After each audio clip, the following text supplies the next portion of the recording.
মহিলা নারী, তবে নারীদের ব্যাপারে কথা বলতে গিয়ে কিছুটা পুরুষদেরকে টাচ দিতে হবে। কারণ একজন দার্শনিকের উক্তি হলো, একজন মানুষ হলো অর্ধেক মানুষ। সেই মানুষটা যখন বিবাহ বন্ধনে আবদ্ধ হয় তখন স্বামী স্ত্রী দুইজন মিলে তারা হয় পুং মানুষ, পুং মানুষ, পুং মানুষ। আর তাদের ভিতরে যখন সন্তান সন্ততি জন্ম নেয় তখন হয় তারা পূর্ণাঙ্গ মানুষ। এজন্য নারী পুরুষের বিষয়গুলো তুলে ধরার চেষ্টা করব ইনশাআল্লাহ। তবে হ্যাঁ, আপনাদেরকে আমি কিছু কথা জিজ্ঞাসা করব, একটু পরে পরে জিজ্ঞাসা করব। আপনারা একটু মুখটা খুলে আমার সাথে কথা বলবেন। সবাই বলুন ইনশাআল্লাহ, মাশাআল্লাহ। দুটি কথা আপনাকে মনে রাখতেই হবে, না রাখলে আপনি বক্তব্যটা বুঝতে পারবেন না।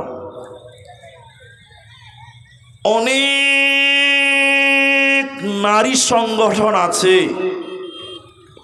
যারা দাবি করছে যে নারী এবং পুরুষদেরকে সমান অধিকার দিতে হবে।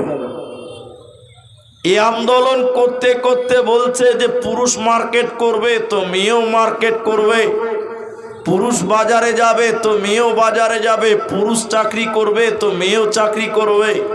ডন ডন কাউকে মানেগা নেই, একদম সমান অধিকার।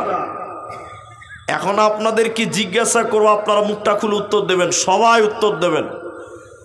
নারী এবং পুরুষের সমান অধিকার আজ পর্যন্ত কোনো মৌলানা বলেছে? বলুন, একটু বলুন। বলেনি। পৃথিবীর কোনো বক্তাও বলেনি। আমরা একটা কথা বারবার আপনাদেরকে বলতে চাই, ইসলামে নারী এবং পুরুষদেরকে সমান অধিকার দেয়নি, তবে নারীদের যতটা প্রয়োজন ততটা আল্লাহ দিয়েছে। সমান অধিকার যদি নারী পুরুষের দেওয়া হতো তাহলে মেয়েরা এই অধিকারটা লোড নিতে পারতো না। যেমন আপনাকে উদাহরণ দিলে আপনি বুঝতে পারবেন, একটু বোঝার চেষ্টা করবেন। আপনাদের এই অত্র এলাকা প্রধান হয়েছে প্রধান হয়েছে মেয়ে মানুষ, মেয়ে মানুষ, মেয়ে মানুষ প্রধান হচ্ছে না আজকে? একটু বলুন, হচ্ছে কি হচ্ছে না? হচ্ছে। এবার আপনার সাথে আপনার স্ত্রীর রাত 1:30টার সময় ঝগড়া, বিশাল ঝামেলা। তো আপনার স্ত্রী বলছে এক্ষুনি বাপের বাড়ি পালাবো, তোমার ভাত খাবো না। তো আপনি দেখছেন যে স্ত্রী যদি রাতে বেরিয়ে যায় তো মান সম্মানে যাবে, আঘাত লাগবে। স্ত্রীকে কোনো রকম বাড়ির ভিতরে রেখে দরজাতে লাগিয়ে দিয়ে চলে গেছে 3 কিলোমিটার দূর প্রধানের বাড়িতে। চাচা চাচা দরজা খুলেছে, কি ব্যাপার, রাত 1:30টার সময় তুই আমার বাড়ি কেন? বলে আপনার বৌমা খুব ঝগড়া করছে, চলেন গোপনে গোপনে বিচারটা সারতে হবে, দিনে সব জেনে যাবে তো মান সম্মান থাকবে না।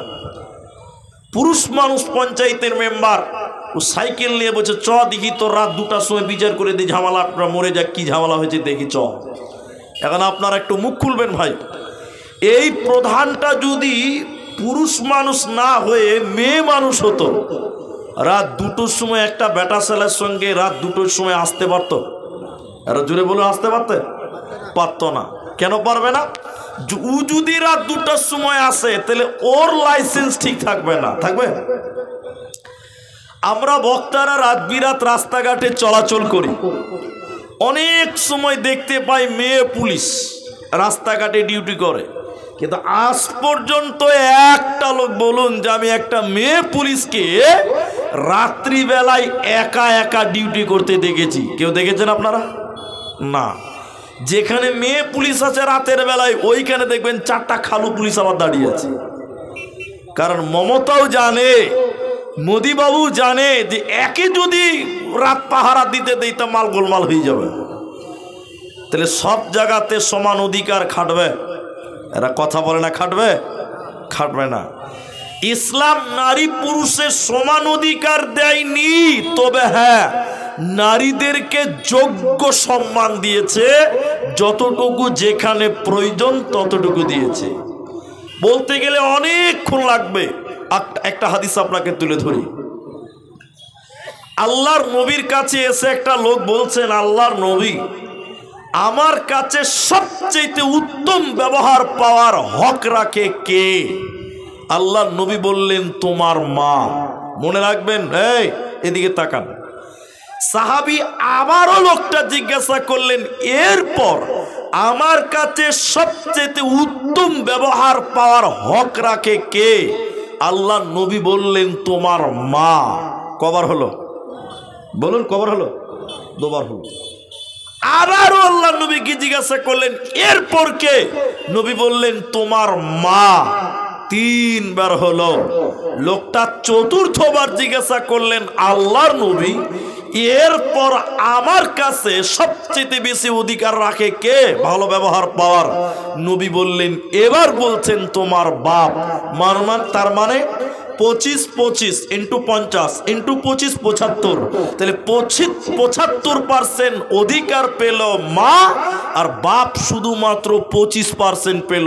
তাহলে বলুন, বাপের মূল্য বেশি না মায়ের মূল্য বেশি? মায়ের মূল্য বেশি। তাহলে কোনো জায়গায় বাপের মূল্য বেশি, কোনো জায়গায় মায়ের মূল্য বেশি। এ কথা বলা যাবে না যে নারী পুরুষের সমান অধিকার, এটা কথা বলা ঠিক হবে না। চলুন মায়েদের ব্যাপারে কথা বলি। আল্লাহ তাবারক ওয়া তাআলা বলেন, অখলাকনাকুম আজওয়াজা।